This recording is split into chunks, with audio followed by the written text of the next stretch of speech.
Guten Morgen and welcome to today's video.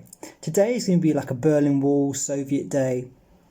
First I'm going to be going off to the Berlin War Memorial where quite a lot of the wall there is intact and shows all the defensive layers. That's going to be exciting to see.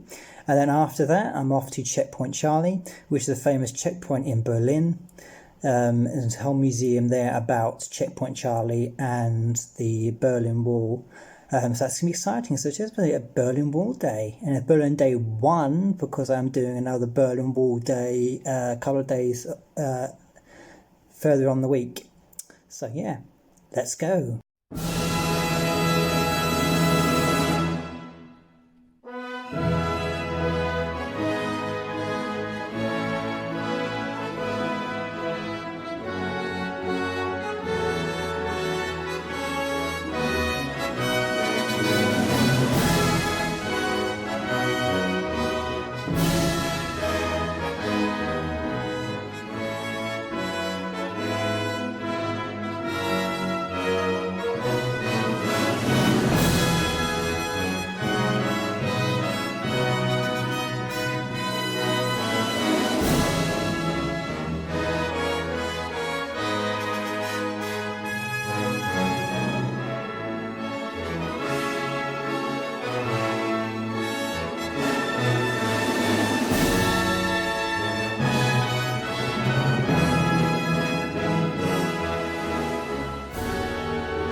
So I'm here at the Berlin Wall Memorial.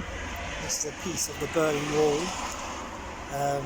Yeah, it's exciting and interesting to read about the Berlin Wall and people trying to escape and how oppressive it was. But I suppose that's not surprising when you hand over your city to the Soviets and the communists. But yeah, it's exciting and interesting to read about it. And then beyond here, as you saw a minute ago, was all the defences between them. They had the watchtower, and then they had the little wires. If you touch them, it sends a signal to the watchtower and they shoot you down. And also on the grass area you saw, just in front of this wall here, on the other side, they had like metal grids, and they called them Stalin's norms, like spikes. So if you sit on that or stand on that, you get a big spike in your foot. Yeah, it's interesting. There's a huge fortification system here that you saw a minute ago. It's really interesting. Yeah, but here, Berlin Wall. Yeah.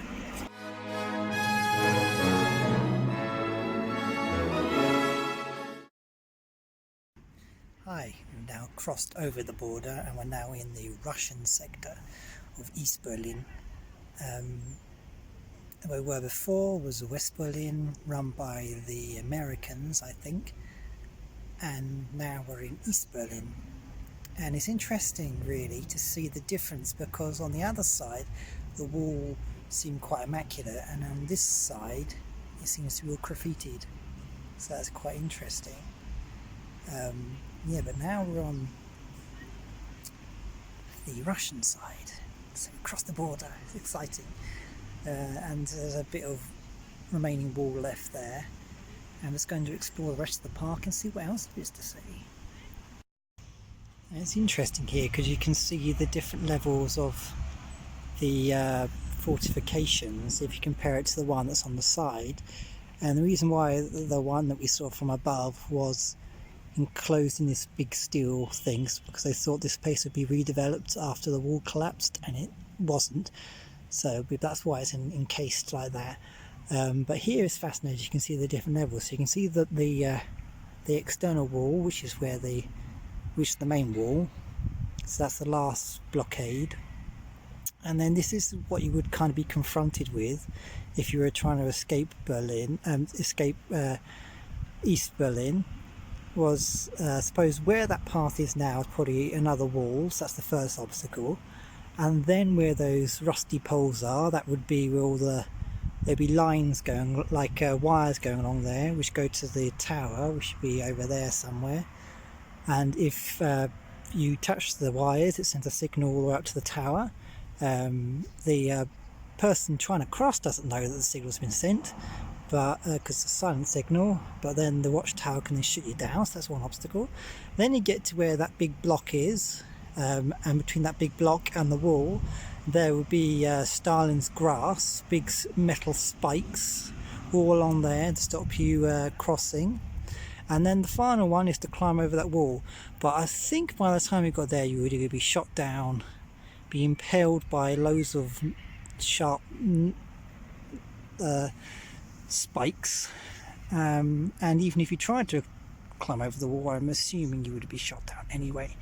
So it's interesting to see the different layers of defence if you're trying to flee East Berlin, which I imagine was extremely difficult, as this wall just went on and on and on and on, and just whole communities were just separated. It's very fascinating, very fascinating.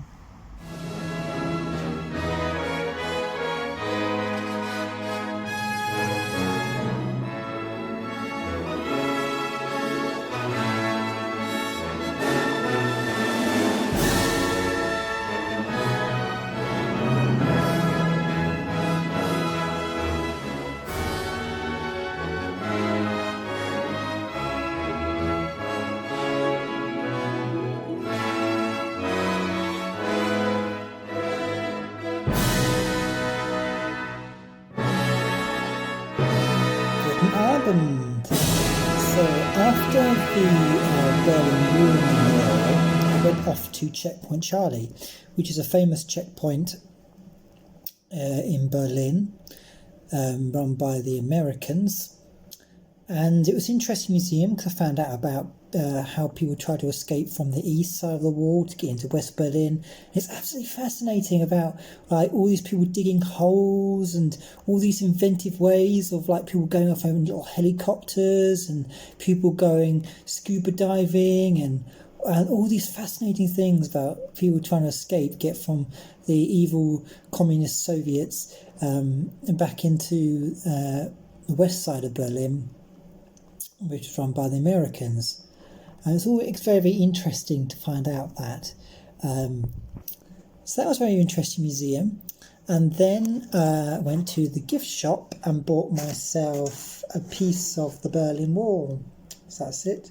A piece of the Berlin Wall with a bit of graffiti on it. And again, it comes in a nice little case. That wasn't cheap.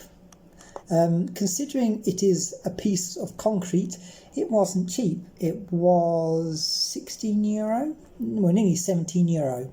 But I thought you can buy little small pieces, but I thought if you're going to go for it, go for a big bit. It's a piece of history, apparently.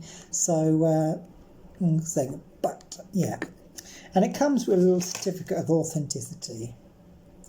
I'd like to hope and think that it's real, but after 20 or nearly 30 odd years, would they still have pieces? I'm assuming it is. But yeah. So that's exciting. A piece of the Berlin Wall, apparently.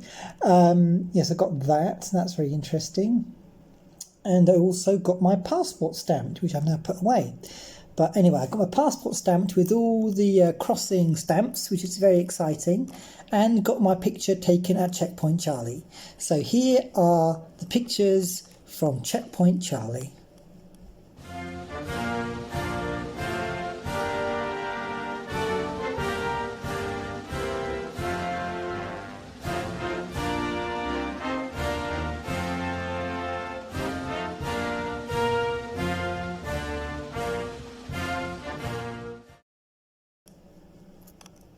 After that, I went from Checkpoint Charlie all the way to the Topography of Terror Museum, which is where the Gestapo and SS headquarters were. And that was very interesting as well. I did an audio guide, even though the man at the desk said, it's all written in English. And I felt like saying, I can't be bothered to read things. I don't like reading things. Rather, the little computer thing tell me all the information than me reading stuff. But yeah, it was very interesting. The audio guide was done really well, and she tells you everything, and it's really interesting.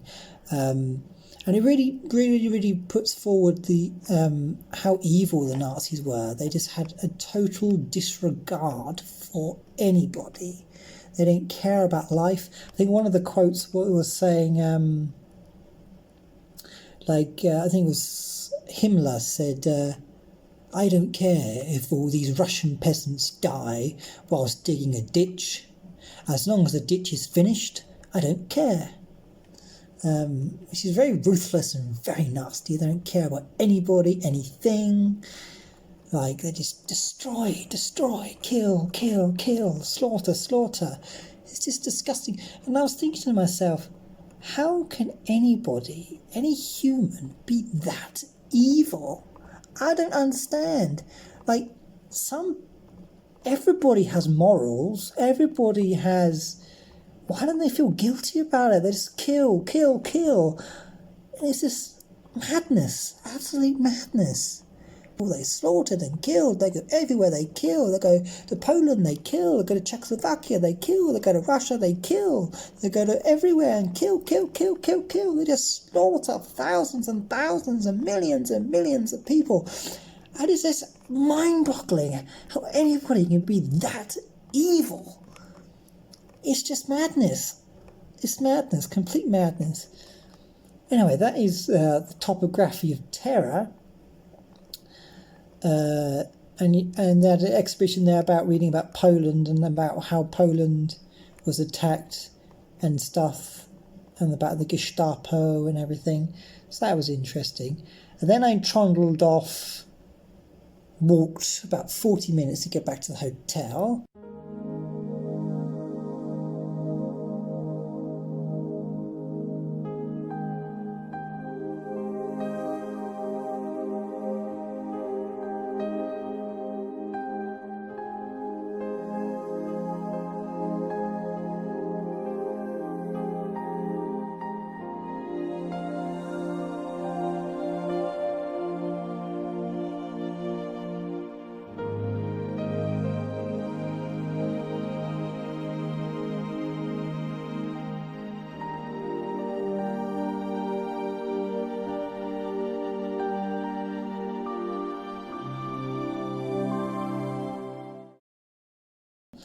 And then I went to the gift shop and I couldn't afford anything, so I came out again. And then I, for some reason, got very lost and couldn't find the hotel. So I was wandering around for another 20 minutes until I found the hotel. And then I'm back here and had some currywurst. So that is my day. Hope you've enjoyed watching this video. It was a very interesting day. And I'll see you tomorrow when I'm off to the House of the Wannsee conference, which is where the Nazis decide the final solution for the Jews. So that's going to be joyful. And then I'm hopefully going off to the Sanssouci Palace, but not sure how much I will get round there. And once again, you have to buy a photo permit for €3. It's another way of getting money out of you, but that's going to drain my budget a lot. So I'm going to do that. And that's it for today. So I'll see you tomorrow. Guten Abend. Auf Wiedersehen. Tschüss.